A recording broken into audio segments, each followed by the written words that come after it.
Tension નહીં લેવાનું. Hello friend, જય મા મોગલ. કેમ છો તમે બધા? આઈ હોપ કે તમે બધા મસ્ત અને મજામાં છો. તો અત્યારે તો આપણે વ્લોગ બપોર પછી ચાલુ કર્યો છે. અત્યારે 3:30 જેવું થઈ ગયું છે, કારણ કે આજે શુક્રવાર હતો અને સવારની મોર્નિંગ થોડી ખરાબ થઈ ગઈ, કારણ કે લાઇટ વહી ગઈ હતી. 5 વાગ્યાની જતી હતી ને આવતી હતી, એટલે નીંદર પૂરી નથી, એટલે 12 વાગ્યા સુધી તો સૂતા હતા અને વ્લોગિંગ સ્ટાર્ટ કરવામાં પણ મોડું થઈ ગયું. અને હવે અત્યારે ફાઇનલી આપણે જવાનું છે બોરડા, કારણ કે મમ્મીની દવા લેવાની છે. પણ કંઈ નહીં, તમે કન્ટિન્યુ રહો. થોડુંક લેટ થાય છે, નીકળવામાં મોડું થઈ ગયું છે. જે ભાઈ યારે જવાનું છે એ વિપુલભાઈ પણ આવી ગયા છે, એટલે થોડુંક લેટ થાય છે. તમે વ્લોગમાં બન્યા રહો એટલે હું તમને કહું. ચાલો કન્ટિન્યુ રહો વ્લોગમાં. તો ફાઇનલી નીકળી ગયા છીએ.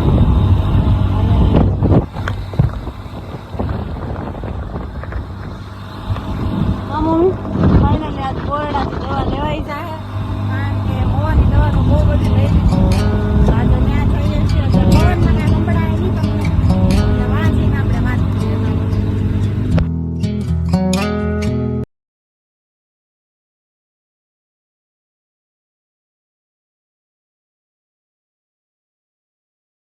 પહોંચી ગયા છે હોસ્પિટલ.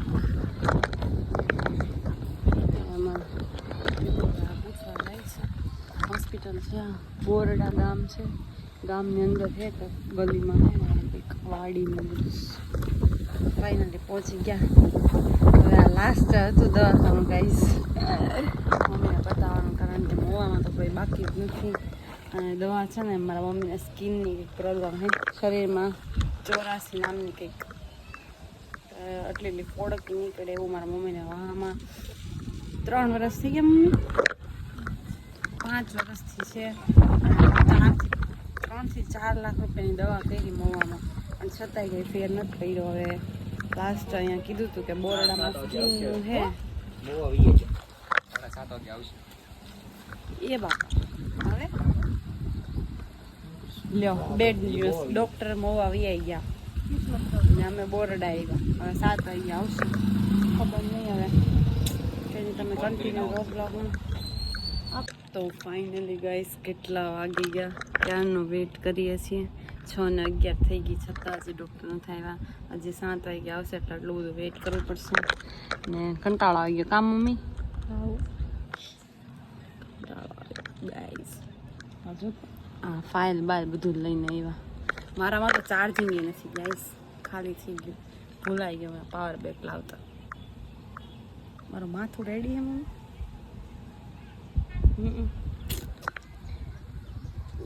હા જતો કંઈ નહીં. ચાલો હવે જેટલા વ્લોગના કેટલા શૂટ થાય એટલા કરશું. બાકી 7 વાગ્યા સુધી તો અહીંયા રહેવું જ પડશે, એમાં હાલશે નહીં. મમ્મી ધીમું રહી. અને બસ જો આવે એટલે મમ્મીને બતાવી દઈએ ગાઈસ.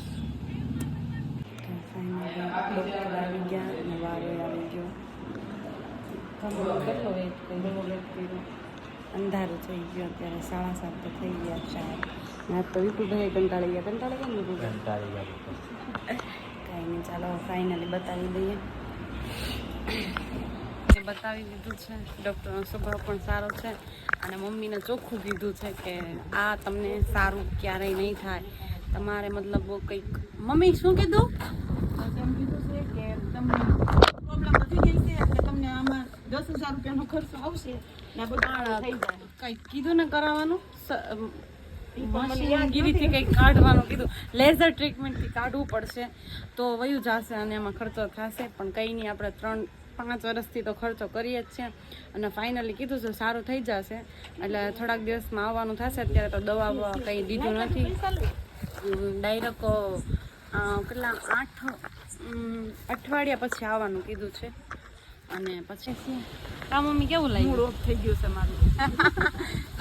પૈસાનું ટેન્શન નહીં લેવાનું, બાકી સારું થતું હોય ને તો આપણે કરી જ નાખવાનું છે, કારણ કે એટલા ટાઈમ કંટાળી ગઈ. 2 વર્ષથી દવા લઉં. ફાઇનલી તો એ થઈ જાય રેડી, નો ટેન્શન મમ. તો ચાલો હવે આપણે નીકળીએ. મારા ફોનમાં ચાર્જ નથી, 5% છે ગાઈસ. તો હવે ઘરે જઈને મળું.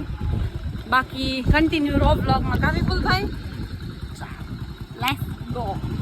ફાઇનલી મતલબ આપણે અત્યારે બોરડા તો જઈએ કે ફાઇનલી તો તો ફાઇનલી હવે ઘરે આવી ગયા અને સવારે લાઈટ નહોતી ગઈ, સવારે વહેલા આવી ગઈ હતી અને અત્યારે તે લાઈટ આવી ગઈ હતી ને ફાઇનલી આવી ગઈ અને વાગી ગયા છે અત્યારે હજુ 11:22 થઈ ગઈ છે અને ભાઈ બહારથી નાસ્તો લાવ્યો, નાસ્તો કરી લઈએ અને સુઈ જઈએ. અને કંઈ નહીં, આજનો બ્લોગ કેવો લાગે છે કમેન્ટ બોક્સમાં કહી દેજો. લાઈક શેર સબસ્ક્રાઈબ કરવાનું ભૂલતા નહીં, બેલ આઇકન દબાવી દેજો એટલે ડેઈલી નોટિફિકેશન પડશે. આજ માટે આટલું જ.